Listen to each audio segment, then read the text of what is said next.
A Procuradoria-Geral do Estado criou esse ano o Núcleo de Combate à Improbidade Administrativa. Até outubro desse ano foram propostas ações que pretendem devolver aos cofres públicos do Estado quase R$1 bilhão. E para conversar sobre essa e outras ações, está aqui nos estúdios do Portal da Assembleia, segunda edição, o Procurador-Geral do Estado do Maranhão, senhor Rodrigo Maia. Seja bem-vindo ao Portal, procurador. Obrigado, boa tarde.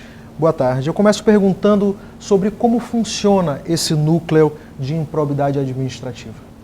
Bem, em primeiro lugar, esse núcleo ele é um núcleo permanente, formado por procuradores e servidores da Procuradoria, em que eles, com base em informações emitidas de órgãos de controle interno da administração pública, especialmente a Secretaria de Transparência e Controle, criada esse ano, e do controle externo também como Tribunal de Contas, nós fazemos uma análise dessas informações técnicas para identificar a existência de algum ato considerado como incurso na Lei 8.429/92, que é a Lei de Improbidade, e a partir daí nós ajuizarmos as ações cabíveis, inclusive com medidas cautelares de bloqueio de bens e quebra de sigilo, para que nós tenhamos mais chances de reaver o eventual produto do ato de corrupção praticado. Certo. E de que forma que a Procuradoria-Geral ela trabalha e estabelece parcerias com outros órgãos, tanto com o Tribunal de Justiça como os outros órgãos públicos do Estado? Bem, desde o início do governo, nós temos feito uma política muito forte de cooperação com outras instituições cuja atuação institucional ela tem no combate à corrupção um dos seus principais pontos de atuação. Nesse sentido, nós estreitamos muitos os laços com o Ministério Público Federal, com o Ministério Público Estadual, com a Controladoria-Geral da União, outros órgãos do próprio Poder Executivo que hoje atuam de forma coordenada conosco, como a Secretaria de Transparência e Controle e a própria Secretaria de Segurança Pública, que criou também uma Superintendência de Combate à Corrupção, de modo que esses esforços possam dar uma maior escala para a nossa atuação e dessa forma nós temos mais eficiência, em primeiro lugar, na obtenção de informações, para buscar a responsabilização desses agentes e também criar uma rotina virtuosa de compartilhamento de informações e de eventos, como nós realizamos no início desse ano, o primeiro simpósio estadual de combate à corrupção, que nós utilizamos como instrumento de compartilhar ideias e discutir temas que possam melhorar a atuação de cada uma das instituições que tem esse foco. Perfeito. Nesse núcleo de improbidade administrativa especificamente, quais foram já os êxitos alcançados, né? E se existe algum tipo de planejamento para os próximos meses e até para o próximo ano? Bem, nós desde o início focamos buscando coibir os ilícitos de maior gravidade, né? Claro que, lamentavelmente, a improbidade, ela precisa ser dito, ela era uma prática muito comum em gestões passadas, especialmente na gestão anterior. É preciso ser dito, e há muitos relatórios que apontam isso, e nós temos nos concentrado naqueles ilícitos mais graves, e a partir daí propondo ações onde nós, como já havia dito, buscamos fundamentalmente tentar bloquear bens para que ao final, quando da procedência dessas ações, porque nós temos muita tranquilidade quanto à procedência das nossas ações, todo trabalho é muito criterioso, é muito cuidadoso, nós teremos como reaver o produto desses recursos, para nós retomarmos para o erário público, exemplo que alguns outros órgãos já fazem, como a Advocacia-Geral da União já faz isso no âmbito federal. Nós nos espelhamos nesse modelo para tentar ressarcir desse modo o erário contra esses ilícitos praticados. Perfeito. Especificamente, procurador, eu queria falar sobre os casos da Constran e da Secretaria de Saúde do Estado. Sim. De que forma foi a atuação da Procuradoria nesses dois casos? E no caso da Constran, em primeiro lugar, nós identificamos algumas impropriedades técnicas nos atos administrativos que culminaram no pagamento do precatório. E dessa forma, nós conseguimos, inclusive judicialmente, uma redução significativa do valor que a Constran ainda cobrava do Estado, em relação a um remanescente dessa suposta dívida que eles tinham com o Estado do Maranhão. Em relação à Secretaria de Saúde, a Secretaria de Saúde é de longe, talvez um dos órgãos da gestão passada, onde nós encontramos mais elementos que nos motivaram a propor ações de improbidade. São sempre valores vultosos, né? São valores de vários milhões e milhões de reais, razão pela qual nós focamos principalmente em buscar identificar esses desvios praticados em relação à Secretaria de Saúde, principalmente em cooperação com outros órgãos, inclusive órgãos federais, nesse ponto, uma das primeiras ações que nós propusemos, que já até uma decisão que foi mantida por Brasília de bloqueio de bens de quebra de sigilo, ela tem sido conduzida em parceria com o Ministério Público Federal. Nós focamos, portanto, esses casos específicos da saúde, porque são valores maiores e porque saúde é uma questão de grande relevância. Então, para nós é muito importante, até pelo caráter pedagógico, fazer um corte em relação a esses atos praticados e buscar, desse modo, mandar um sinal para a sociedade que esses tipos de atos não serão mais tolerados na atual quadra que o Estado vive. Então, nós focamos nesse ponto.